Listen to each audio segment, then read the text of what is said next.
Aldehyde and ketone से बहुत important reaction है क्लीमेंसन रिडक्शन।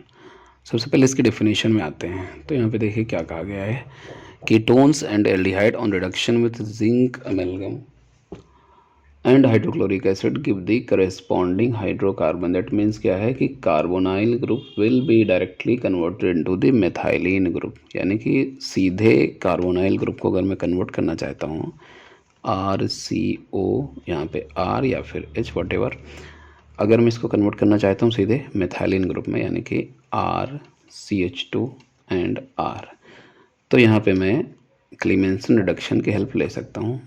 बहुत इजीली रिएक्शन हमारी कैरी आउट हो जाएगी। ओके, तो रिएक्शन में पहले लिखता हूँ, ये हमारा कार्बोनाइल ग्रुप, यहाँ पे मैंने कीटोन का एग्जांपल ले रखा है, आप यहाँ पे एल्डिहाइड का भी ले सकते हैं। ये एल्डिहाइड लीजिए चाहे तो कीटोन लीजिए, सिमिलर रिएक्शन आपको मिलेगी।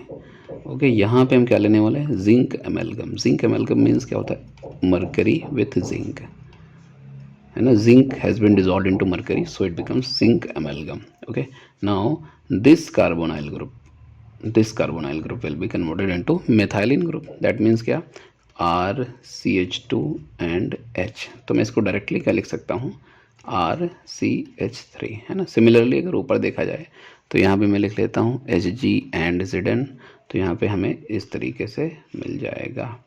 ओके, तो यहाँ पे ध्यान रखना है कि कार्बोनाइल ग्रुप सीधे मेथाइलिन ग्रुप में कन्वर्ट हो जाएगा। कैटलिस्ट क्या होगा, HgZn, और इसके साथ में हमें लेना होगा HCl। दोनों के साथ में हम HCl लेंगे। यहाँ पे you can see in the definition it has been mentioned that and hydrochloric acid. Okay, so this is the reaction. Now coming to the mechanism इसकी हम देखते हैं।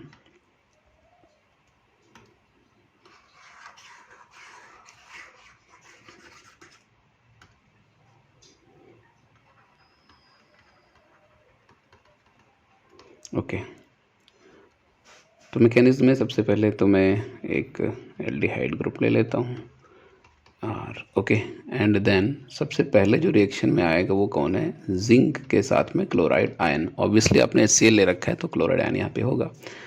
क्या होगा कि जिंक इलेक्ट्रॉन डोनर की तरीके से यहाँ पे बिहेव करेगा। ऑब्वियसली मेटल है तो इलेक्ट्रॉन को आसानी से रिलीज कर देगा, तो इसके इलेक्ट्रॉन्स पहुँचेंगे कार्बोनाइल ग्रुप पे एंड यहाँ पे। तो फाइनली हमें क्या मिलने वाला है, RC, ऑक्सीजन पे नेगेटिव, एंड इधर हमारा R, और यहाँ पे जिंक हमारा यहाँ से जुड़ जाएगा।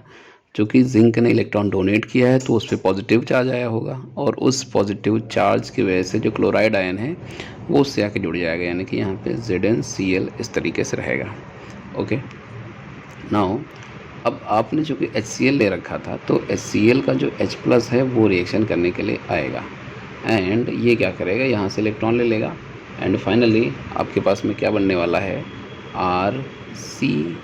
RCOH and R and ZnCl।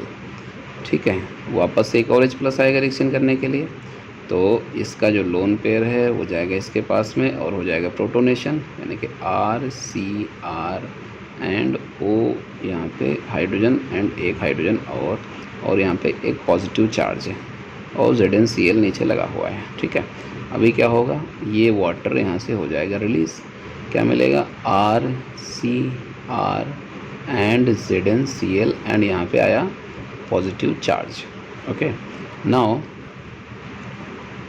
अब यहाँ पे जिंक के 2 एटम्स आएंगे, जिंक के 2 एटम्स। ठीक है, जिंक का एक एटम क्या करेगा, एक इलेक्ट्रॉन देगा एंड दूसरा एक और इलेक्ट्रॉन दे देगा। तो जब एक इलेक्ट्रॉन इसको मिलेगा तो ये हो जाएगा न्यूट्रल, है ना।